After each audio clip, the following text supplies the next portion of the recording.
14 अगस्त की मुनासबत से अक़वाम मुत्तहिदा में पाकिस्तान के मुस्तकिल मिशन और consulate general of Pakistan New York के ज़ेर एहतमाम चांसलरी और इमारत में यौम आज़ादी के मौके पर परचम कुशाई की तकरीब का इनेकाद किया गया। अक़वाम मुत्तहिदा में पाकिस्तान के मुस्तकिल मंदूब सफ़ीर आसिम इफ्तिखार अहमद ने कौमी परचम लहराया।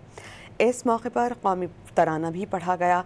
तकरीब में council general Pakistan Amir Ahmed Atozai, deputy मुस्तकिल मंदूब सफ़ीर उस्मान जत्तून समेत पाकिस्तानी अमले और उनके अहले खाना ने शिरकत की। तकरीब से खिताब में आसिम इफ्तिखार अहमद ने मुल्क के बुनियादी नज़रियात, कौमी खुद मुख्तारी और अमन व सलामती के आज़म की तजदीद पर जोर दिया गया। उन्होंने मुसल्लह अफ़वाज की मुसलसल साबित कदमी और बहादुरी को खराज तहसीन पेश किया। आसिम इफ्तिखार अहमद ने दुनिया भर में पाकिस्तानियों की कामयाबियों का जिक्र किया। उन्होंने बिलखुसूस साइमा सलीम और अलीना मजीद की खिदमत को सराहा।